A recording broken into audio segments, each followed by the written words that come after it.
Americans are now obese. We have a huge number of people who are overweight, and so many people are saying, what's the best way to lose weight? Well, that's a question that many Americans are struggling to get the answer. Our next guest says he found a surefire path to a wellness revolution. Vitamins, health food, exercise, fitness clubs. Despite this growing trend, only a small percentage of Americans really understand what it takes to stay healthy. In 1996, Paul Pilzer, a world-renowned economist, became interested in the field of health and made some significant discoveries of his own.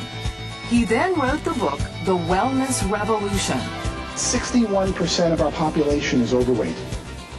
And worse than that, 27% is clinically obese. That's overweight at a point where you don't know where to turn. Through his scientific research, Paul found out what you need to know to move from sickness and obesity to vibrant well-being. Paul Zane Pilzer is joining us to share some of his secrets of staying fit. It's in his new book called The Wellness Revolution. And there he is looking like Yul Brynner on the cover, just ready to start in The King and I. Paul, it's good to have you with us. It's great to be here. You are trained as an economist, an economic advisor on a couple of presidential administrations. What got you into wellness, fitness? Well, the same reason I became an economist. Growing up as a child of immigrants in the 1950s in Brooklyn, everyone wanted to know about economic issues. Although my education geared me towards science, I ended up going to Wharton and becoming a professor of economics because my family, my father, his uncles, that's what they wanted information about. They wanted to know how to make a living. 25 years later, as a very successful economist, I realized I'm now in the wrong field. What people mostly need in the United States, the number one problem today, is health. As evidenced by the fact that 61% is overweight and 27% of our population, that's 77 million Americans, are clinically obese. That's shocking, isn't it? It's even more shocking to look at the trends. 20 years ago, the numbers were less than half that. So in the last 2 decades, while we're all talking about health, and it's all you see when you turn on the television or watch an ad, the population of obese and overweight people has more than doubled. That set me on a research quest to say, why is this happening? What did you discover? What I discovered was it was really an economic problem, not a scientific or biology problem. All right. In effect, we have a $1 trillion food industry in the United States. We pay farmers $40 million to produce food, but $40 billion, but $960 billion is paid to packaged food companies and fast food companies. The food companies in America today are primarily owned by the tobacco companies, and they make addictive processed foods. They study every one of their existing customers and say, how can I get them to consume more? The fast food restaurants know that if you're overweight, you consume 50% more at the cash register and only take up roughly the same amount of space. Wait a minute. If you're overweight, you consume 50% more by Absolutely, and you see it by portions of what people eat. So they study American consumers like rats in a laboratory. You have a favorite Christian singer, and all of a sudden you feel good about a certain addictive fast food. Guess who sang the commercial that's in the back of your mind when you go to buy it at the checkout counter? They study Americans like rats to increase consumption of their food products, and in doing so have more than doubled obesity and overweight in the United States. This is unbelievable, because we have a health problem that's crowding $1.5 trillion. It's run away, and obesity is one of the major causative factors: heart disease, high blood pressure, and so on. Everything, and really most of our medical problems today that are non-pediatric or non-geriatric stem from being overweight and obese.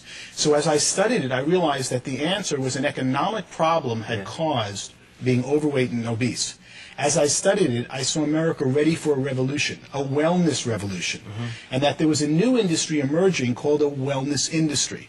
We spend $1.5 trillion on medicine, which is really the sickness industry. That's right. It's not really health, it's about when you get sick, they treat the symptoms of your disease. We currently spend, and that's what amazed me the most, $200 billion on wellness, fitness clubs, healthy foods, vitamins and supplements. Most of that didn't exist. When I ran the numbers, I could see that the $200 billion wellness industry, which is primarily today upper-class baby boomers who are consuming them.